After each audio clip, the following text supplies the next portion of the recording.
Ma femme s'est moquée en disant « L'amour est vraiment aveugle, je t'ai épousé devant ses amis, alors je lui ai ouvert les yeux sur le célibat. » Son public a eu droit à un tout autre spectacle. Vous connaissez ce moment où quelqu'un en qui vous avez une confiance totale vous détruit complètement devant d'autres personnes? Quand ils prennent vos vulnérabilités et s'en servent comme arme pour faire rire à peu de frais? C'est exactement ce qui m'est arrivé un jeudi soir. Cela a tout changé. Ma femme avait invité sa bande habituelle, des femmes qui étaient amies depuis l'université. Toutes mariées, toutes semblant rivaliser pour savoir qui avait les histoires les plus dramatiques à partager. Je jouais le bon mari, m'assurant que tout le monde avait son verre rempli, apportant le plateau de fromage qu'elle avait insisté pour acheter. La conversation avait été typique. Des plaintes sur le travail, des potins sur des connaissances communes, les choses habituelles.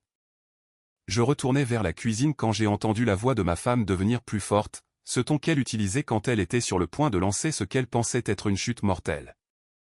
Vous savez ce qu'on dit, les filles, l'amour est vraiment aveugle. Je veux dire, regardez mon mari là-bas. Elle a fait un geste vers moi avec son verre de vin et les 4 femmes se sont tournées pour me dévisager. J'ai vraiment épousé ça. Cela prouve que le dicton a raison, n'est-ce pas? La cuisine est devenue d'un silence de mort. Pas le genre de silence où les gens pensent à des répliques. Le genre où tout le monde réalise soudain qu'ils ont été témoins de quelque chose qu'ils n'auraient pas dû voir. Je me tenais là, tenant une bouteille de vin, regardant 4 visages qui n'arrivaient pas à se décider entre le rire nerveux et l'embarras par procuration. Ma femme, cependant, semblait penser qu'elle avait réussi un coup de maître. Elle a pris une autre gorgée de son vin, complètement inconsciente du fait que même ses amis semblaient mal à l'aise. L'une d'elles, la rousse, qui riait habituellement de tout, regardait fixement dans son verre. Une autre s'est éclaircie la gorge et a essayé de changer de sujet, mais le mal était fait. Ma propre femme venait d'utiliser mon apparence comme divertissement pour ses amis, venait de me réduire à une blague sur la façon dont elle s'était contentée de moi. Dans ma propre maison. Alors que je servais ses invités comme une sorte de serveur, elle se sentait en droit d'humilier. Je n'ai pas explosé. Je ne suis pas sorti en trombe ou n'ai pas fait de scène.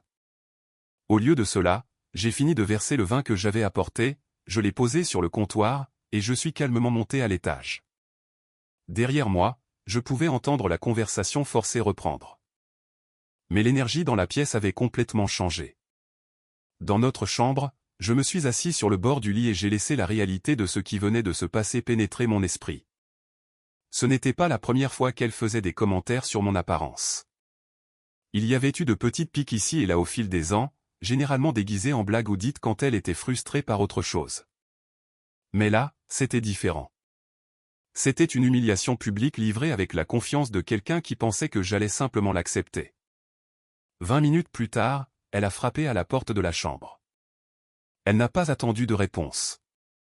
Elle est entrée directement avec cette même énergie arrogante qu'elle avait en bas. « Tu vas sérieusement en faire un drame ?» a-t-elle dit en croisant les bras. C'était juste une blague. Les filles ont trouvé ça drôle. Je l'ai regardée se tenir là, le verre de vin toujours à la main, aucune trace de remords sur son visage, juste de l'agacement que j'ose avoir des sentiments sur le fait d'être publiquement humilié. Vraiment, ai-je demandé doucement parce que de là où je me tenais, elle semblait plutôt mal à l'aise. Elle a levé les yeux au ciel. Tu es beaucoup trop sensible. Ce n'est pas comme si j'avais dit quelque chose qui n'était pas vrai. Et voilà. Non seulement elle m'avait humilié devant ses amis, mais elle insistait, indiquant clairement que dans son esprit, je le méritais.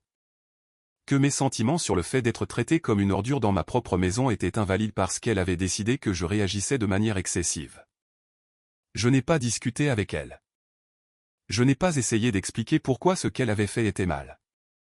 Parce qu'à ce moment-là, j'ai réalisé quelque chose d'important. Quelqu'un qui m'aimait et me respectait vraiment n'aurait jamais prononcé ces mots en premier lieu. Et quelqu'un qui l'aurait fait aurait été horrifié par son propre comportement, et ne se tiendrait pas là à le défendre. Les femmes en bas sont parties environ 1 heure plus tard. J'ai écouté leur voiture quitter l'allée, sachant que demain elles s'enverraient des messages sur ce dont elles avaient été témoins, sachant que mon humiliation serait décortiquée et discutée autour d'un café et de déjeuner. Ma femme est remontée vers minuit, s'attendant à ce que tout redevienne normal, s'attendant à ce que j'aie tourné la page, que je sois passé à autre chose, que je fasse comme si cela ne s'était jamais produit. Elle s'est glissée dans le lit comme si de rien n'était. Mais tout avait changé. Alors que j'étais allongé dans le noir à l'écouter s'endormir à côté de moi, une pensée n'arrêtait pas de me traverser l'esprit.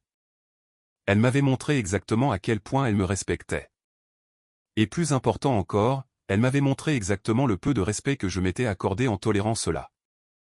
Je me suis réveillé à 5 heures du matin avec une clarté absolue. Pas le genre de réveil agité que l'on a après une mauvaise nuit, mais la conscience aiguë qui survient lorsque votre esprit a travaillé pendant que vous dormiez. J'avais passé des années à trouver des excuses à son comportement, des années à me dire que ses commentaires n'étaient que sa façon de gérer le stress ou qu'elle ne les pensait pas vraiment. Mais la nuit dernière avait balayé toutes les excuses que j'avais jamais inventées. Je me suis levé discrètement, j'ai préparé du café et je me suis assis à la table de la cuisine avec un bloc-notes juridique. Pour la première fois de notre mariage, j'ai commencé à documenter. Pas seulement l'incident de la nuit dernière, mais tout ce dont je pouvais me souvenir. La fois où elle avait critiqué mes vêtements devant sa sœur. La façon dont elle m'avait présenté à ses collègues de travail comme pas terrible à regarder, mais il paie les factures. Les petites corrections constantes sur ma façon de parler, de me tenir, d'exister dans des espaces qu'elle jugeait importants. Écrire tout cela, c'était comme regarder une carte de manque de respect systématique que j'avais d'une manière ou d'une autre appris à contourner au lieu de l'affronter de front. À cette heure, j'avais 3 pages remplies d'incidents que j'avais auparavant rejetés comme des événements isolés. Ils n'étaient pas isolés. Ils constituaient le schéma d'une personne qui se sentait en droit de me rabaisser chaque fois que cela servait ses intérêts. Elle est descendue vers 8 heures, déjà habillée pour le travail, exécutant sa routine matinale comme si hier n'avait jamais existé. Elle a versé son café, a vérifié son téléphone, a attrapé ses clés. La même performance qu'elle me livrait tous les jours de la semaine depuis 5 ans. Tu es levé tôt, a-t-elle dit sans me regarder. Déjà en train de faire défiler ses messages. Je n'arrivais pas à dormir. Eh bien, j'espère que tu as surmonté ton humeur de la nuit dernière. Je déjeune avec les filles aujourd'hui, et je n'ai pas besoin que tu sois bizarre pour une blague inoffensive. C'était reparti. Une blague inoffensive. Comme si mes sentiments sur le fait d'être publiquement humilié étaient le vrai problème ici. Comme si sa préoccupation était de savoir comment ma réaction pourrait affecter ses projets sociaux, et non si elle avait blessé quelqu'un qu'elle était censée aimer. Profite de ton déjeuner, ai-je dit. Elle a finalement levé les yeux de son téléphone, percevant dans mon ton quelque chose qu'elle n'arrivait pas à cerner. Qu'est-ce que ça veut dire? Ça veut dire profite de ton déjeuner. Elle m'a dévisagé un instant, attendant probablement que je m'explique ou que je commence une dispute qu'elle pourrait rejeter. Comme je ne l'ai pas fait, elle a haussé les épaules et s'est dirigée vers le garage. La porte a claqué avec plus de force que d'habitude. Après son départ, j'ai sorti mon téléphone et j'ai commencé à passer des appels. D'abord à ma banque pour comprendre exactement quels actifs nous avions sur des comptes joints en euros, puis à un ami qui avait traversé un divorce 2 ans plus tôt. Il m'a donné le nom de son avocate et quelques conseils pratiques pour me protéger financièrement. Le cabinet de l'avocate pouvait me recevoir cet après-midi-là. J'ai passé la matinée à rassembler des documents, des relevés bancaires, des titres de propriété, des polices d'assurance, des déclarations de revenus, tout était disposé dans des dossiers soignés comme si je me préparais pour une réunion d'affaires. Parce que c'est exactement ce que c'était devenu, une décision d'affaires pour savoir si j'allais continuer à accepter un traitement qu'aucun partenaire commercial, ami ou étranger ne tolérerait de ma part. L'avocate était une femme dans la cinquantaine qui avait clairement entendu toutes les histoires possibles. Elle a écouté sans jugement pendant que j'expliquais la situation, hochant la tête de temps en temps, prenant des notes. Y a-t-il eu de la violence physique, a-t-elle demandé. Non. Des problèmes de toxicomanie? Juste de l'alcool en société. Infidélité financière, dette cachée ou compte dissimulé? Pas à ma connaissance. Elle a posé son stylo et m'a regardé directement. Donc, vous êtes ici parce que vous en avez assez d'être maltraité. Je suis ici parce que je réalise que quelqu'un qui vous respecte ne vous humilie pas pour se divertir. C'est une raison valable, a-t-elle dit. Probablement la meilleure raison, en fait. La plupart des gens attendent qu'il y ait des tromperies ou des problèmes d'argent. Vous abordez ce problème alors que vous avez encore votre respect de vous-même intact. Nous avons passé l'heure suivante à passer en revue les options, les délais, ce à quoi s'attendre. Elle a expliqué les lois sur les biens communs, les possibilités de pension alimentaire pour conjoints, le processus de dépôt de la demande. Tout était simple quand on retirait l'émotion de l'équation. Un conseil, a-t-elle dit au moment où je partais. N'annoncez pas vos intentions avant d'être prêt à aller jusqu'au bout. Et ne laissez personne vous convaincre que vouloir être traité avec un respect de base, c'est trop demander. Je suis rentré avant elle, et j'ai rangé tous les documents dans un coffre-fort que j'avais ouvert cet après-midi-là. Puis je me suis assis dans le salon, exactement là où j'avais été humilié 12 heures plus tôt, et j'ai attendu. Elle est entrée vers 6 heures avec des sacs de courses et l'expression satisfaite de quelqu'un qui avait passé une bonne journée. Ses amis avaient probablement passé le déjeuner à la rassurer sur le fait que j'étais trop sensible, que les hommes ne comprennent pas l'humour des femmes, que je m'en remettrais comme je le faisais toujours. « Comment s'est passée ta journée ?» a-t-elle demandé en posant ses sacs. « Productive. »« Bien. Je t'ai pris quelque chose. » Elle a sorti un polo de l'un des sacs. « Les filles ont dit que cette couleur tirait mieux que ce que tu portes d'habitude. » Elle me l'a tendu avec un sourire, comme s'il s'agissait d'une sorte de rameau d'olivier. Comme si le problème était ma garde-robe et non son comportement. Comme si demander l'avis de ses amis sur la façon d'améliorer mon apparence était une attention délicate plutôt qu'une couche supplémentaire d'humiliation. J'ai tenu la chemise un instant, regardant cette femme qui pensait que la solution pour s'être moquée publiquement de son mari était de lui acheter des vêtements que ses amis avaient approuvés. « Merci » ai-je dit, et je les pliai soigneusement sur la table basse. Elle semblait s'attendre à plus d'enthousiasme, plus de gratitude pour son geste. Quand elle ne l'a obtenu, son sourire s'est légèrement effacé. « Es-tu toujours contrarié par ce qui s'est passé hier soir ?» Non, ai-je dit, je ne suis plus contrarié. Et je ne l'étais plus. Être contrarié impliquait de l'émotion, impliquait que j'attendais encore mieux d'elle. Ce que je ressentais maintenant était quelque chose de beaucoup plus froid et de plus définitif. Je me sentais déterminé. Les jours suivants ont adopté un rythme étrange. Elle agissait comme si tout était normal, bavardant sur les drames au travail et les projets du week-end, tandis que je répondais avec juste assez d'engagement pour éviter les soupçons. Mais sous la surface, je me préparais méthodiquement pour ce qui allait suivre. J'avais pris 2 jours de congé personnel au travail pour m'occuper des formalités juridiques. Tout avançait plus vite que je ne l'avais prévu. L'avocate avait eu raison sur le fait d'avoir mes documents en ordre. Des finances saines et un schéma clair de violence psychologique ont rendu le processus simple. Le samedi matin, pendant qu'elle était à son cours de yoga, je transférais des fichiers importants sur un compte cloud sécurisé quand son téléphone a vibré sur le comptoir de la cuisine.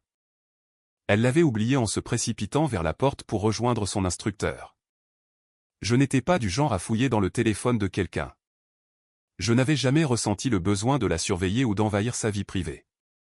Mais la notification était visible sur l'écran de verrouillage et ce que j'ai vu m'a glacé le sang. Une discussion de groupe appelée Filles de la soirée vint avec un aperçu de message qui affichait mon nom.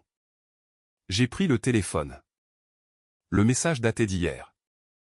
Et même dans l'aperçu, je pouvais en voir assez pour savoir que je devais lire la conversation complète. Son code d'accès était l'anniversaire de notre mariage. Bien sûr que ça l'était. Les messages de jeudi soir étaient tous là. Juste après le départ de ses amis, elle avait immédiatement ouvert la discussion de groupe et partagé ce qu'elle appelait le point fort de la soirée. Elle avait réellement tapé ce qu'elle avait dit sur le fait que l'amour était aveugle et qu'elle m'avait épousé, ajoutant des émojis qui rient et disant que les réactions de ses amis n'avaient pas de prix. Mais c'était pire encore. L'une de ses amies avait répondu en demandant si elle était sérieuse ou si elle faisait juste un drame. Sa réponse, très sérieuse. Je veux dire, regarde-le. Mais il est stable et il vénère le sol sur lequel je marche, alors peu importe.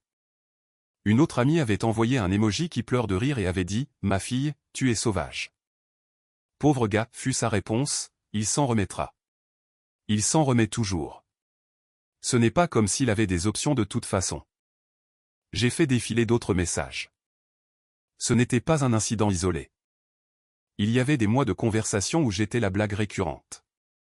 Des commentaires sur mon apparence, mes compétences sociales, ma famille, des captures d'écran de messages que je lui avais envoyés et qu'elle avait partagés pour qu'elle s'en moque, des photos de cadeaux que je lui avais offerts avec des légendes sur à quel point j'étais mignon mais ignorant. Le pire n'était pas la cruauté. C'était la nature désinvolte de la chose. La façon dont elle parlait de moi comme si j'étais un personnage pathétique dans une sitcom qu'elle regardait tout ensemble. comme si mes sentiments n'avaient aucune importance parce qu'elle avait décidé que j'étais trop reconnaissant de l'avoir pour jamais faire quoi que ce soit concernant son comportement. J'ai pris des captures d'écran de tout et je les ai envoyées à une adresse email que j'avais créée spécifiquement pour la documentation. Ensuite, j'ai supprimé la preuve que j'étais allé sur son téléphone et je l'ai remis exactement là où elle l'avait laissé.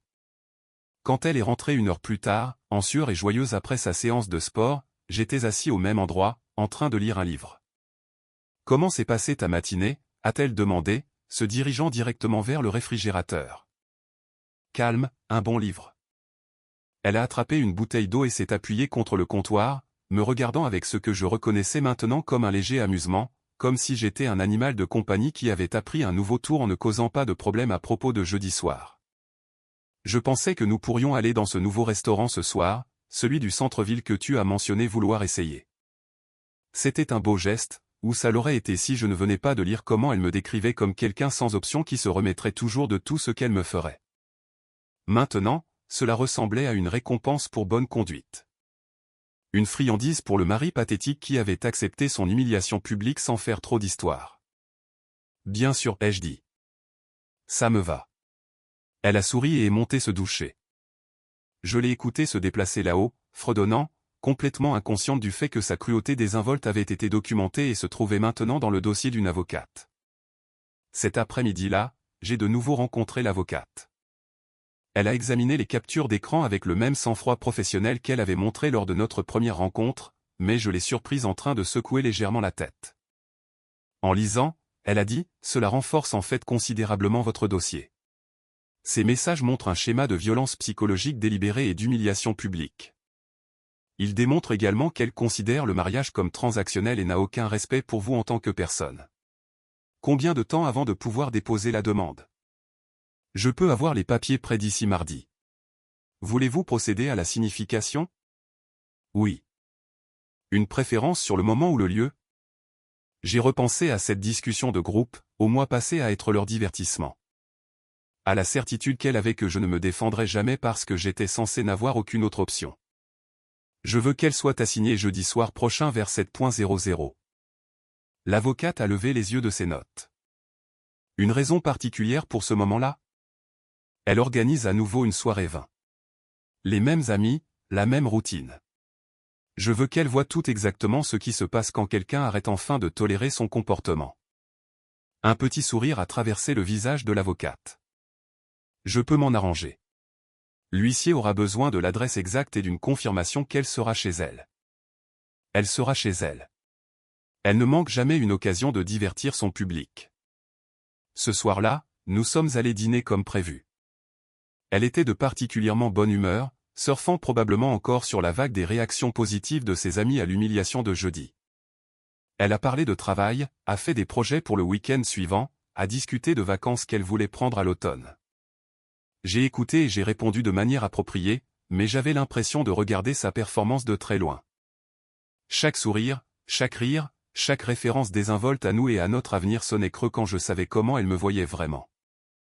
À un moment donné, elle a tendu le bras par-dessus la table et a pris ma main. « Je suis contente que tu ne sois plus bizarre à propos de jeudi, a-t-elle dit. Je savais que tu réaliserais que ce n'était pas grave. C'est vrai, ai-je dit. Pas grave du tout. Elle a serré ma main et s'est lancée dans une histoire sur les drames relationnels de son collègue de travail. J'ai hoché la tête au bon moment et j'ai fait des commentaires appropriés, mais mon esprit était à la réunion de mardi avec l'avocate. Au papier en cours de préparation, à jeudi soir prochain, où son divertissement aurait enfin des conséquences qu'elle n'avait pas anticipées. Pour la première fois depuis des jours, je me sentais sincèrement détendu. Non pas parce que j'avais hâte de la blesser, mais parce que je prenais enfin des mesures qui correspondaient à mon respect de moi-même. Je me comportais enfin comme quelqu'un qui comprenait que l'amour sans respect n'est pas de l'amour du tout. Le mardi est arrivé et est passé sans incident. Les papiers ont été signés, déposés et étaient prêts pour la signification. J'ai continué à vivre ma vie normalement tout en portant le poids de ce qui allait arriver. Elle est restée joyeusement ignorante, planifiant la soirée vin de jeudi avec le même enthousiasme qu'elle montrait toujours pour sa forme de divertissement préférée. Le mercredi, je voyais bien qu'elle ressentait quelque chose de différent dans mon énergie, mais elle n'arrivait pas à l'identifier. Je n'étais pas en colère et je ne boudais pas. Je ne l'ignorais pas et n'essayais pas de la punir par le silence. J'étais juste détaché, agréable mais distant, comme un étranger poli partageant le même espace. Tu es silencieux ces derniers temps, a-t-elle dit pendant le dîner du mercredi soir. Je réfléchis juste à certaines choses, le travail, entre autres choses. Elle a attendu que je développe, mais comme je ne l'ai pas fait, elle est passée à la discussion des plans de jeudi. Les 4 mêmes amis venaient. Elle avait acheté du vin, prévu des amuse-gueules, et même nettoyé la maison plus minutieusement que d'habitude. Ça ne te dérange pas de te faire à nouveau discret, n'est-ce pas, a-t-elle demandé. Les filles aiment avoir leur espace pour discuter. Bien sûr que non. Je ne voudrais pas interférer avec vos conversations. Le jeudi soir est arrivé avec un timing parfait. Ses amis se sont pointés pile à 6h30, comme toujours. Je pouvais les entendre s'installer dans le salon, le même espace où j'avais été humilié exactement une semaine plus tôt. Leur voix portait cette énergie familière de femmes prêtes à disséquer tout et tout le monde dans leur cercle social. Je suis resté dans la cuisine pour jouer le même rôle que la semaine précédente, le mari dévoué, s'assurant que les verres étaient remplis et que les collations étaient disponibles. Mais cette fois, je regardais l'horloge. L'huissier allait arriver à 7h00 précise. À 6h55, je me suis excusé et je suis monté à l'étage. Je ne voulais pas être dans la pièce quand cela se produirait, mais je voulais entendre chaque mot. Je me suis positionné en haut des escaliers où je pouvais écouter sans être vu. 7h00 est arrivé et est passé. Puis 7h05. Je commençais à me demander si quelque chose avait mal tourné quand on a sonné à la porte. J'y vais, a crié ma femme, s'attendant probablement à une arrivée tardive ou à un livreur. J'ai entendu ses pas dans le couloir, le bruit de la porte d'entrée qui s'ouvrait, puis une voix masculine professionnelle. « Êtes-vous Madame Johnson ?»« Oui, c'est moi. »« Vous avez été assigné. »« Bonne soirée. » Le silence qui a suivi a duré peut-être 10 secondes. Puis j'ai entendu le froissement du papier alors qu'elle ouvrait vraisemblablement l'enveloppe et commençait à lire. Encore du silence, puis un son que je n'avais jamais entendu d'elle auparavant, une forte inspiration qui ressemblait presque à un halètement. « Qu'est-ce qui ne va pas ?» a demandé l'une de ses amies depuis le salon. Qui était-ce? Ma femme n'a pas répondu immédiatement. Je pouvais l'imaginer debout dans le couloir, regardant fixement des papiers qui expliquaient exactement à quel point quelqu'un pouvait prendre au sérieux le fait d'être traité comme une blague. Quand elle a enfin parlé, sa voix était différente, plus faible. Ce sont des papiers de divorce. Le salon est devenu complètement silencieux. Pas de tintement de verre de vin, pas de bavardage désinvolte, pas de rire, juste un silence de mort. Que veux-tu dire, des papiers de divorce? C'était la rousse, celle qui trouvait d'habitude tout hilarant. Je veux dire que mon mari demande le divorce. Tu es sérieuse là? Vraiment sérieuse? Les pas de ma femme sont revenus vers le salon. J'ai pu entendre des papiers être posés sur la table basse, probablement pour que ses amis puissent voir par elles-mêmes que ce n'était pas un malentendu. Ça doit être une erreur, a dit une autre voix. Pourquoi demanderait-il le divorce? Vous aviez l'air d'aller bien. Nous allons bien, a dit ma femme. Mais sa voix s'est légèrement brisée sur le dernier mot. Nous allions bien. Je ne comprends pas ça. Quand lui as-tu parlé pour la dernière fois? Y a-t-il eu une dispute? Non, il n'y a pas eu de dispute. Nous avons été normaux toute la semaine. Il a été normal. J'ai presque souri à cela. Normal? Comme si la façon dont elle m'avait traité pendant des années était normale. Comme si humilier son conjoint devant d'autres personnes faisait simplement partie d'un mariage sain. Où est-il maintenant? A demandé quelqu'un. À l'étage, je crois. Je dois lui parler. Attends, a dit la rousse. Qu'est-ce que ça dit? Que prétend-il comme motif? Il y a eu une pause pendant qu'elle lisait vraisemblablement le langage juridique. Différends irréconciliables. Violence psychologique. Incompatibilité. Sa voix devenait de plus en plus faible à chaque mot. Violence psychologique, a dit une autre amie. Cela semble extrême. Vous vous chamaillez parfois, mais n'est-ce pas le cas de tout le monde? C'est à propos de la semaine dernière, a soudainement dit ma femme. Ça doit l'être. Il s'est contrarié à propos de cette stupide blague que j'ai faite sur l'amour qui rend aveugle. La pièce est redevenue silencieuse. Ces femmes avaient participé à cette blague. Elles avaient ri avec elle, avaient participé à la discussion de groupe par la suite, avaient fait de moi une source de divertissement pendant des jours. Tu penses qu'il demanderait le divorce pour un seul commentaire, a demandé quelqu'un, mais sa voix manquait de conviction. Ce n'était pas juste un commentaire, a dit doucement la rousse. Et nous savons toutes que ce n'était pas juste un commentaire. Qu'est-ce que ça veut dire? Allez. Vous vous moquez de lui depuis des mois. Nous l'avons toutes fait. Ces discussions de groupe, les photos, les histoires. Peut-être qu'il en a finalement eu assez. Ma femme est restée silencieuse un long moment. Je pouvais l'imaginer réalisant que sa cruauté privée n'avait pas été aussi privée qu'elle l'avait pensé. Que peut-être, juste peut-être, quelqu'un qui avait traité son mariage comme un divertissement faisait maintenant face à de vraies conséquences. Je dois lui parler, a-t-elle fini par dire. Je l'ai entendu se diriger vers les escaliers et je suis retourné discrètement dans la chambre. Au moment où elle a frappé à la porte, j'étais assis calmement sur le lit, en train de lire. Elle est entrée sans attendre la permission, tenant les papiers dans sa main comme la preuve d'une grande injustice. Qu'est-ce que c'est que ça, a-t-elle exigé de savoir. J'ai levé les yeux de mon livre. Des documents légaux. Ne fais pas le malin avec moi maintenant. Pourquoi demandes-tu le divorce? Parce que j'en ai fini d'être marié à quelqu'un qui ne me respecte pas. Pour une blague. Tu mets fin à notre mariage pour une stupide blague. J'ai mis mon livre de côté et je l'ai regardé directement. Il ne s'agit pas d'une seule blague. Il s'agit de 5 années à être traité comme si j'avais de la chance de t'avoir, alors que la vérité c'est que tu as eu de la chance d'avoir quelqu'un prêt à tolérer un comportement qu'aucune personne qui se respecte ne devrait accepter. Elle m'a regardé fixement comme si je parlais une langue étrangère. Comme si l'idée que ses actions avaient des conséquences lui était complètement étrangère. Je ne comprends pas. Nous pouvons arranger ça. Nous pouvons aller voir un conseiller. Non, ai-je dit simplement, nous ne pouvons pas. Mais je t'aime. Je me suis levé et je suis passé devant elle pour me diriger vers la porte. Non, ce n'est pas le cas, et nous le savons tous les deux. Je suis descendu et j'ai trouvé 4 femmes assises dans un silence stupéfait autour de papiers de divorce éparpillés sur ma table basse. Les verres de vin étaient restés intacts. La soirée soigneusement planifiée avait complètement déraillé. Mesdames, ai-je dit, en hochant poliment la tête alors que je me dirigeais vers la cuisine. La rousse a levé les yeux vers moi avec quelque chose qui aurait pu être du respect. Nous devrions probablement y aller, a-t-elle dit aux autres.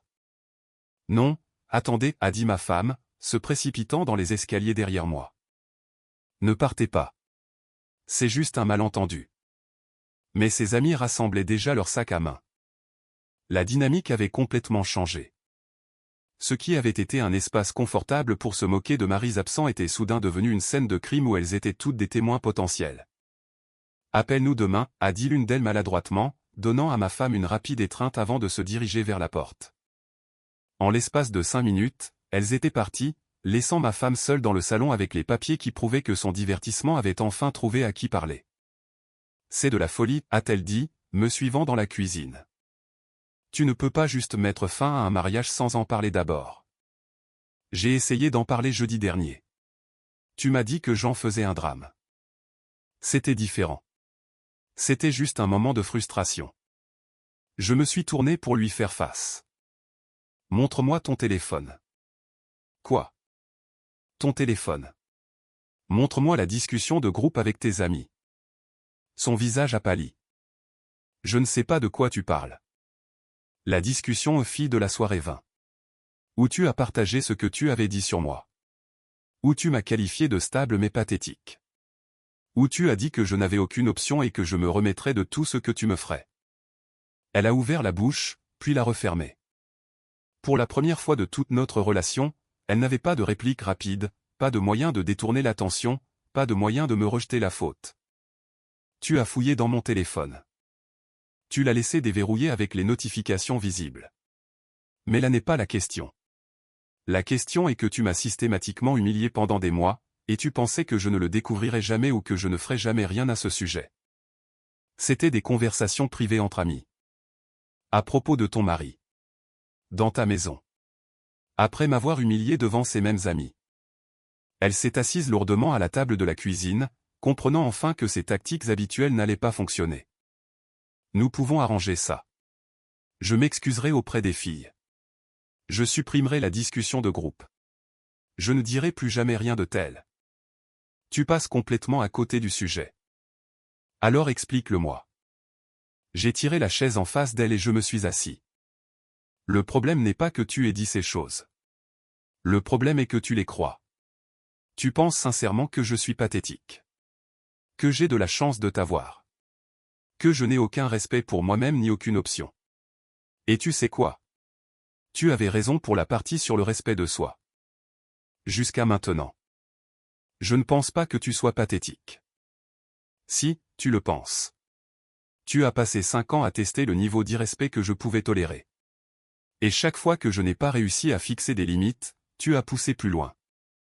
Tu as transformé notre mariage en une performance artistique pour tes amis parce que tu savais que je ne t'en empêcherais pas. Elle pleurait maintenant, mais ce n'était pas des larmes de remords. C'étaient les larmes de quelqu'un à qui on avait enlevé son jouet et qui ne comprenait pas pourquoi. Je t'aime, a-t-elle dit désespérément. Je sais que je fais des erreurs parfois, mais je t'aime. Non, tu aimes avoir quelqu'un qui te fait te sentir supérieur. Quelqu'un de sûr et de stable qui ne partira pas peu importe à quel point tu le traites mal. Ce n'est pas de l'amour. C'est de la commodité. Ce n'est pas vrai. Alors dis-moi une chose que tu respectes sincèrement chez moi. Une chose que tu admires ou dont tu es fier qui n'implique pas ce que je fais pour toi ou la façon dont je te facilite la vie. Elle m'a regardé, la bouche s'ouvrant et se fermant comme si elle essayait de former des mots qui ne venaient pas. Le silence s'est étiré entre nous jusqu'à ce qu'il devienne sa propre réponse. Je n'ai plus rien à ajouter, ai-je dit en me levant. Où vas-tu? Faire un sac. Je vais rester dans un hôtel jusqu'à ce que nous puissions organiser nos conditions de logement. Tu pars ce soir? Je suis parti jeudi dernier. C'est juste que je n'avais pas déplacé mon corps jusqu'à maintenant. Elle m'a suivi à l'étage, alternant entre supplication et colère, essayant toutes les tactiques de manipulation qu'elle avait perfectionnées pendant 5 ans. Mais quelque chose de fondamental avait changé en moi. Je voyais clairement ces techniques maintenant, comme si je regardais un magicien dont on avait expliqué les tours. Pendant que je faisais mes bagages, elle était assise sur le lit, faisant des promesses de plus en plus désespérées, des séances chez le conseiller, des changements, de nouvelles attitudes, de nouvelles amies.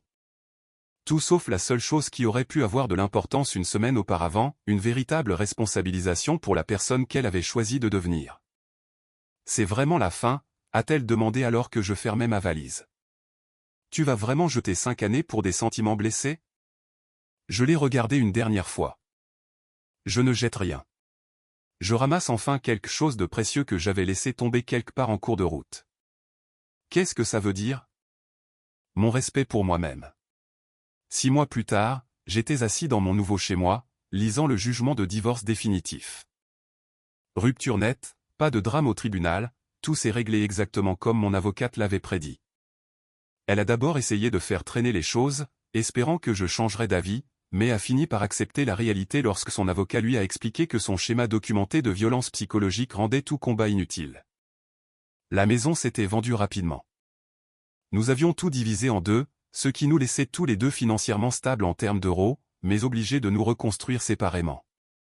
Elle avait emménagé temporairement avec l'une de ses amies de la soirée vin, bien que j'ai entendu par des connaissances communes que la plupart de ses amitiés s'étaient considérablement refroidies. Apparemment, se voir appeler sa propre cruauté par association met les gens mal à l'aise. Mon nouvel appartement était plus petit, mais semblait infiniment plus grand.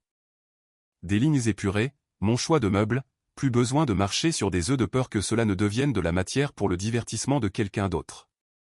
Je l'ai décoré exactement comme je le voulais, j'ai acheté des choses qui me plaisaient, j'ai créé un espace qui reflétait qui j'étais plutôt que ce que quelqu'un d'autre pensait que je devrais être.